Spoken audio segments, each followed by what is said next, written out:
What's up, everybody? Welcome back to the podcast. Now, whether by intention or by complete accident, I don't know how I've gotten to this place, but I think a lot of people look at my brand and they think, oh, Anthony, he's a productivity guru.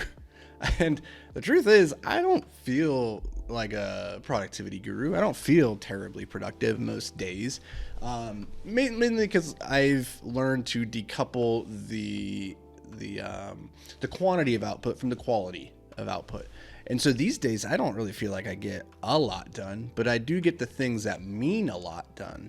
So I guess in that sense, like if productivity is increasing your output per unit of input, then yeah, I've gotten pretty good.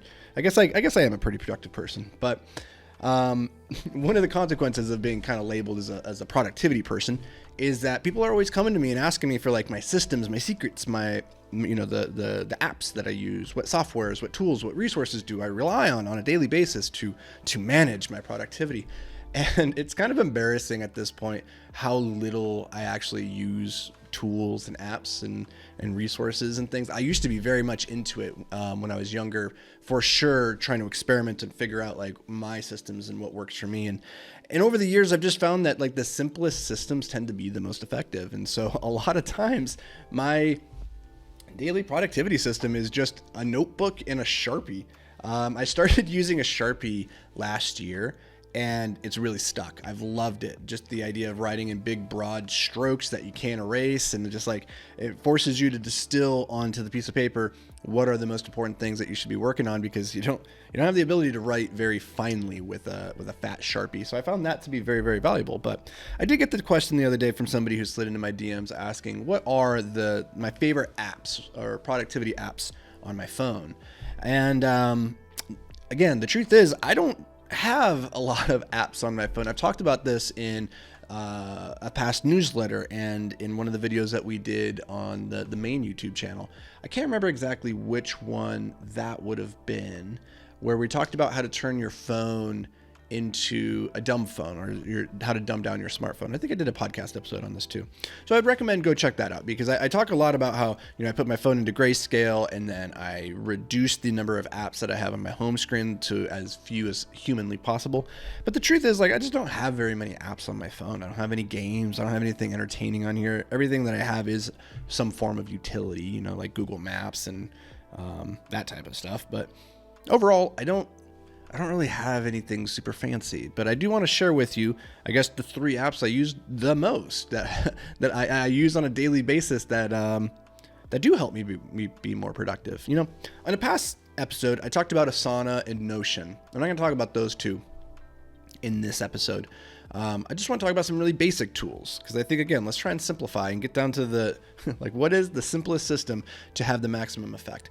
And here's the 3 apps that I use on a daily basis that have the biggest impact on my productivity. So number 1 is this app called brain.fm. I've talked about this a lot in the past. I need to control for my environment. One of the ways that my ADHD manifests itself is through noise. So if I hear something in the other room, I can get off track very easily. I can get distracted. And so controlling for what types of noise enter into my brain is critical. So I always have, my noise canceling headphones within arm's reach. I pretty much wear those like, safety earmuffs that a child would wear pretty much every hour of the day. It's starting to create a dent in my skull because of it. But that's one way that I control the external noise coming in, is noise canceling headphones. The other is then turning on brain.fm, which is just binaural beats.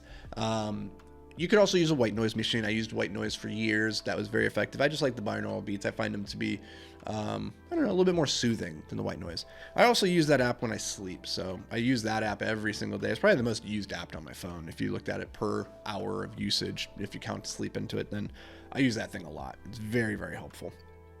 The next app that I use a whole lot is Superhuman. So Superhuman is a email service that helps kind of gamify your email process and makes everything so that you don't have to rely on a mouse. If you think about, using a mouse to navigate your inbox, there's a lot of clicking and then having to take your hand off the mouse to go to your keyboard to type messages.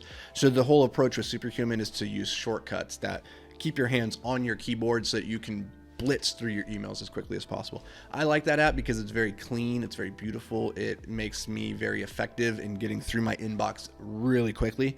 And as a result, I get to inbox 0 every single day, and I have for 60-ish weeks in a row. Yeah, so pretty much every single day I end with my inbox at 0, thanks to Superhuman and the helps of my assistant, which should not go underrated.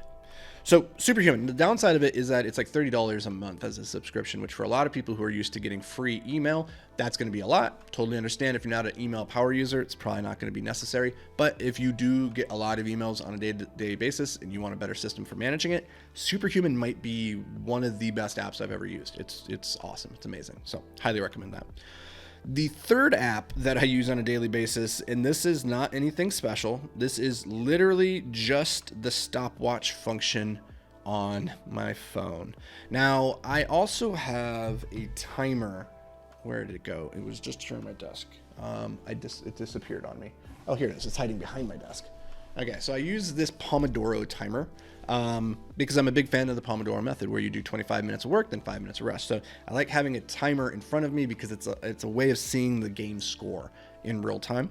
But I don't always have my Pomodoro timer with me, so I am always timing myself and doing things throughout my day, whether I'm lifting, I'm in the kitchen. Like, I always turn on the timer, and I live and breathe by this thing. So it's nothing fancy. This is literally just the timer that comes on your phone, but just timing how long things takes is an effective technique for me, at least, in improving how much I get done in that period of time. Because as Parkinson's law says, work expands to fill the time allotted. So if you allot a lot of time to doing a task, then you're going to fill all that time. If you give yourself 2 hours to respond to your emails, it will take you 2 hours. If you give yourself 15 minutes, then it will take 15 minutes.